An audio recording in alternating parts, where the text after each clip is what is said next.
Pour moi, c'est au cœur de l'acte de création du comédien, mais peut-être de l'acte de création tout court.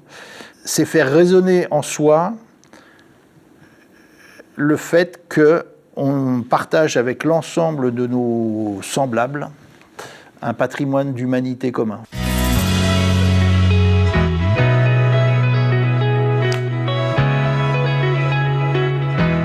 Bonjour et bienvenue dans cette deuxième partie de l'entretien avec Jacques Chambon. Cette deuxième partie est consacrée à la création. On va réfléchir de pourquoi on crée, qu'est-ce qu'on doit chercher quand on écrit. On va aussi parler avec lui de ses bonheurs, de ses difficultés dans la création. Et vous allez voir qu'il y a plein d'autres choses aussi. Allez, c'est parti. Selon toi, quel est le but de la création artistique? Qu'est-ce que doit chercher un auteur quand il se lance dans l'écriture?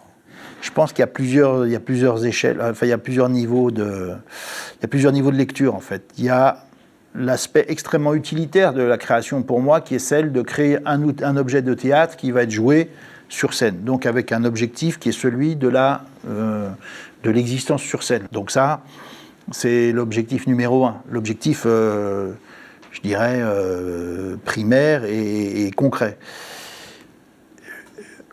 Au-delà, il y a un objectif qui est celui d'exprimer des choses, qui est un objectif plus personnel, qui est plus intime, qui est celui d'exprimer des choses et de faire partager des émotions qui me sont propres, des petites, comment j'appellerais ça, des petites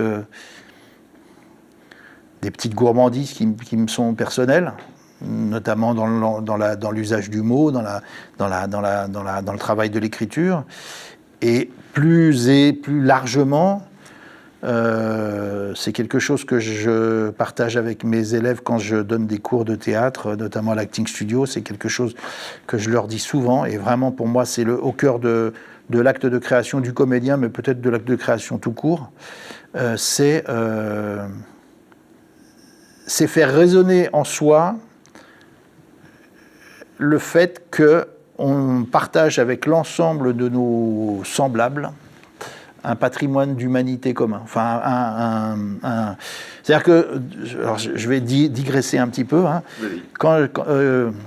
À l'Acting Studio, on enseigne beaucoup selon la méthode Stanislavski, etc., que je respecte et que j'admire énormément, mais moi, je prends une petite voie de traverse par rapport à ça. C'est que je dis à mes élèves, effectivement, c'est important de faire remonter ces émotions personnelles, ces émotions enfouies, ce que vous avez ressenti, etc.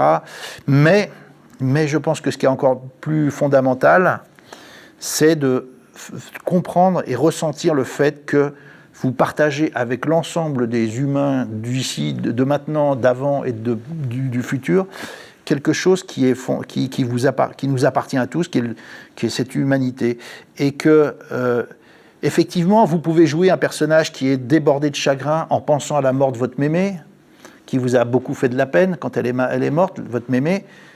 D'accord, pour jouer quelqu'un qui a perdu sa mémé, c'est possible. Mais si vous devez jouer Richard III, ou si vous devez jouer, je sais pas, enfin, si vous devez jouer des personnages qui sont des personnages monstrueux par essence, parce qu'ils sont énormes, et peut-être monstrueux parce qu'ils sont extrêmement cruels, si vous devez jouer Richard III, vous allez avoir du mal à trouver en vous-même, dans votre histoire, les moments où vous avez zigouillé votre frère, vos neveux, etc., pour prendre le pouvoir. Vous ne l'avez jamais fait. Donc comment vous allez faire? Est-ce que vous allez vous appuyer sur oulala, quand je me suis battu avec mes copains, que je me suis senti cruel? Non. Dites-vous que vous avez quelque chose en partage avec Hitler, avec Staline, avec Pol Pot, et que ce truc-là, il est en vous quand même. Que en vous, il y a quelques ferments de cruauté, de bestialité, de choses comme ça. Et si vous en êtes conscient, vous allez peut-être pouvoir les exprimer.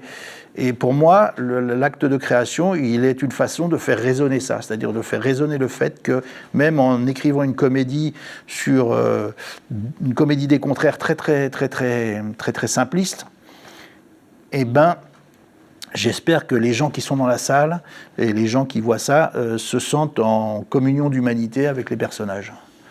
Ça fait un peu grandiloquent, mais voilà, je pense qu'il y a... Non, dans l'acte de création, pour moi, il y a à partir d'un petit noyau, de petit noyau créatif, faire résonner un truc, faire en sorte que les gens se disent, on se ressemble. Et en fait, c'est un truc intéressant, c'est que moi, je donne souvent le conseil, par exemple,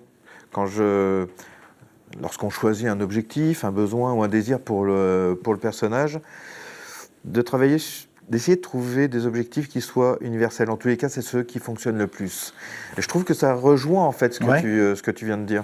Et vraiment, j'aime beaucoup ton idée, ne pas oublier qu'on fait partie de l'humanité et que ce qu'on doit faire passer pour toucher les gens, il ne faut jamais oublier ça. Ouais, je suis complètement...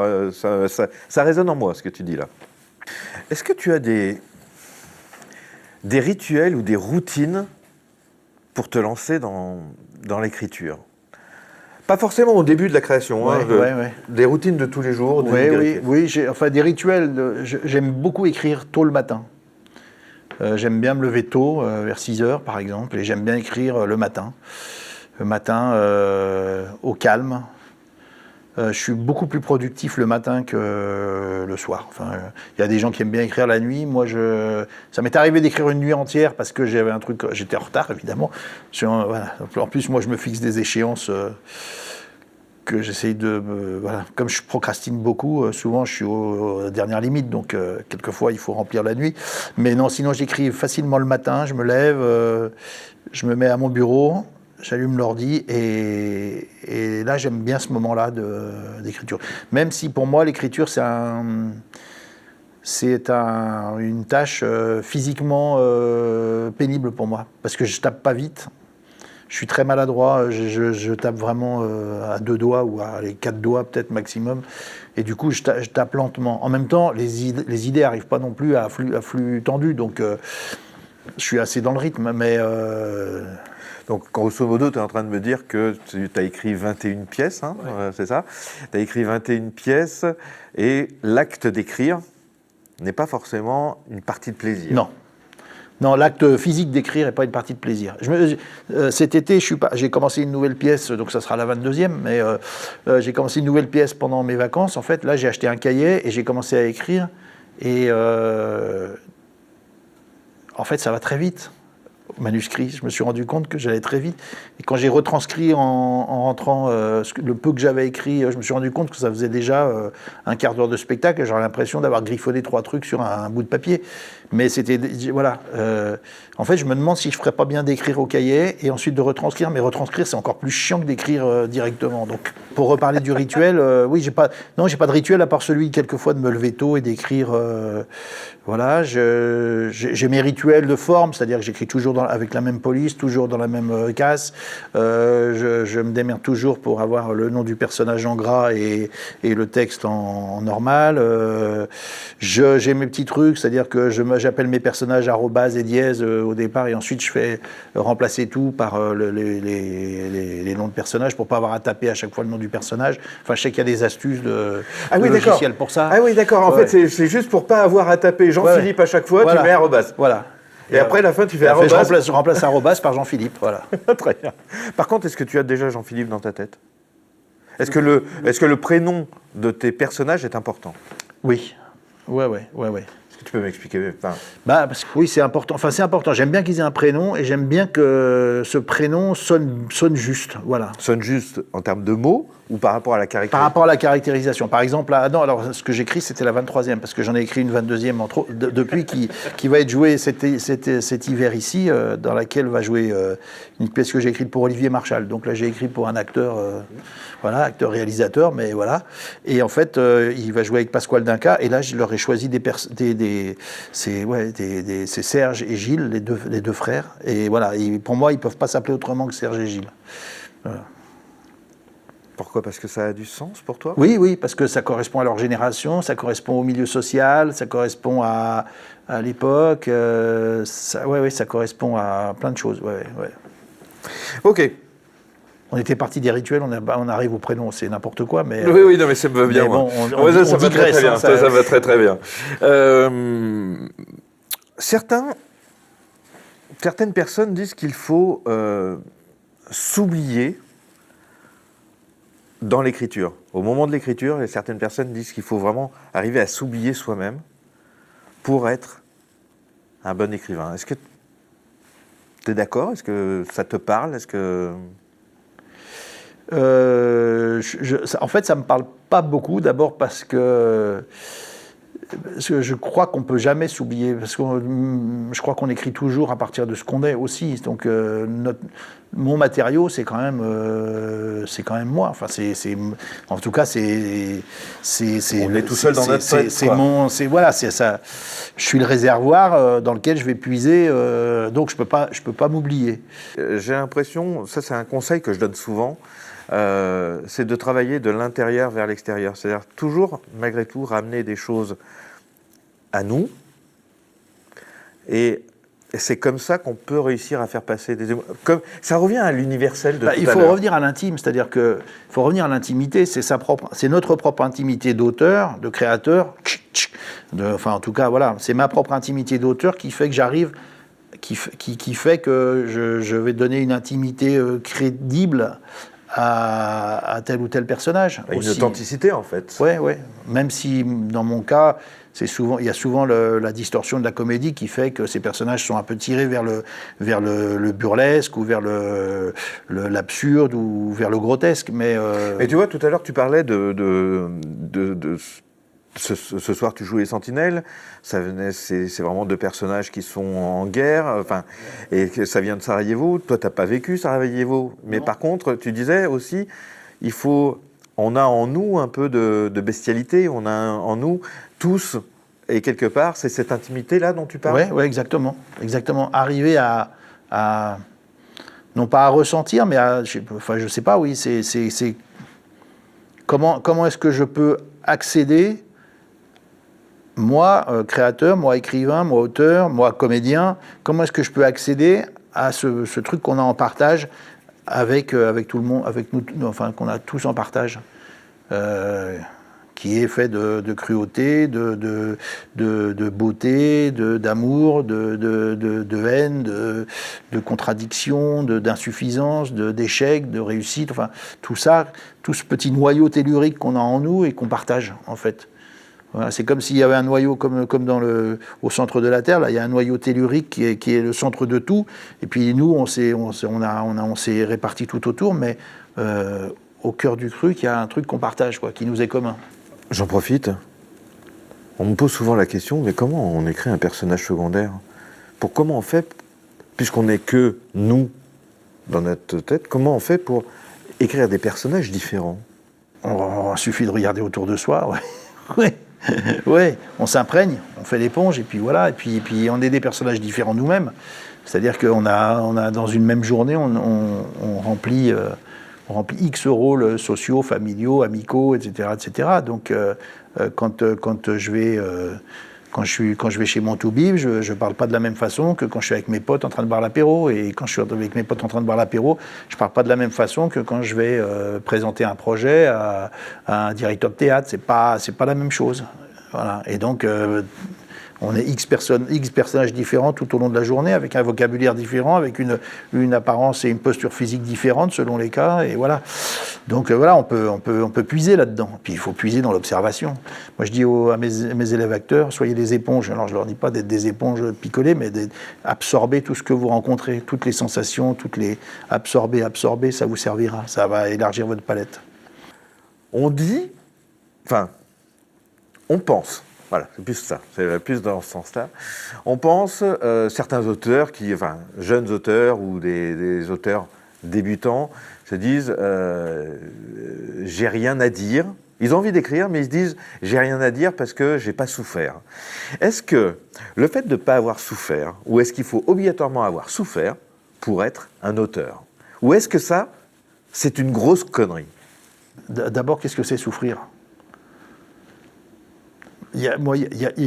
Quelquefois, alors grâce aux réseaux sociaux, quelquefois on est très très au courant des petits drames intimes que peuvent vivre les uns ou les autres. Et d'un seul coup, quelquefois, on a l'impression qu'il s'est passé quelque chose d'absolument terrible. Or, c'est quelqu'un qui a perdu sa grand-mère, qui avait 95 ans. Et je me dis, voilà, et j'ai tendance à dire, on se calme, c'est triste, mais il n'y a pas de quoi se hurler de douleur, c'est dans l'ordre normal des choses. Et puis je me dis, après tout, la douleur, c'est subjectif, on ne peut pas, le chagrin, etc. On n'a pas à juger de la sincérité, on n'a même pas à mettre en doute la sincérité d'une douleur ou d'un chagrin. Et donc, tout le monde souffre. Tout le monde a souffert ou souffrira, plus ou moins, voilà.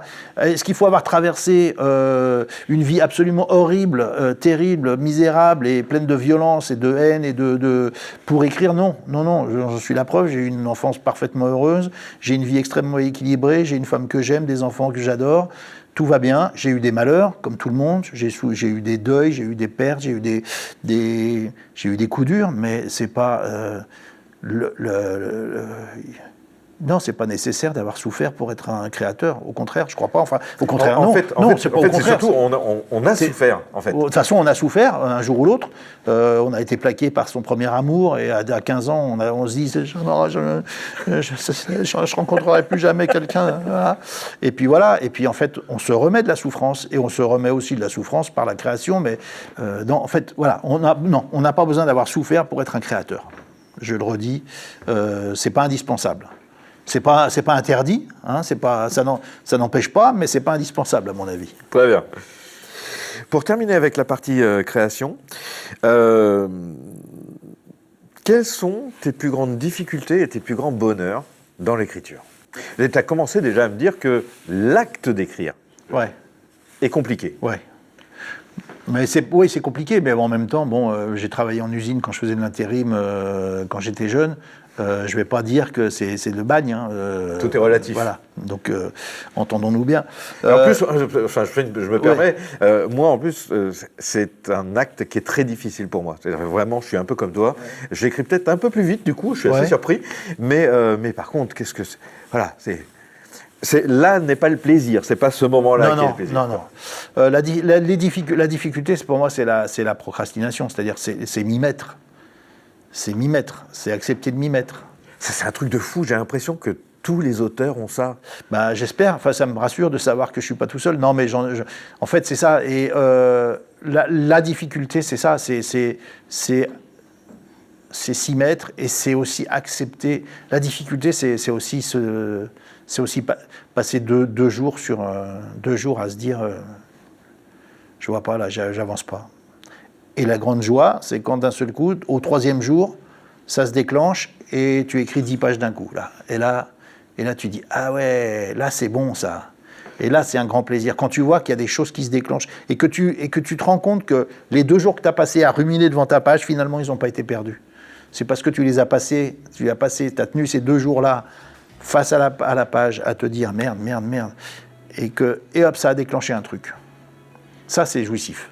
Tu dis, ah ouais, j'en ai bien chié, mais c'était pas pour rien. Plein de trucs hyper intéressants dans cette partie. J'ai adoré. J'adore ce que dit Jacques Chambon. Je vous retrouve tout de suite, ou quand vous voulez, pour la 3e partie consacrée au moment créatif. Moment très particulier. Merci.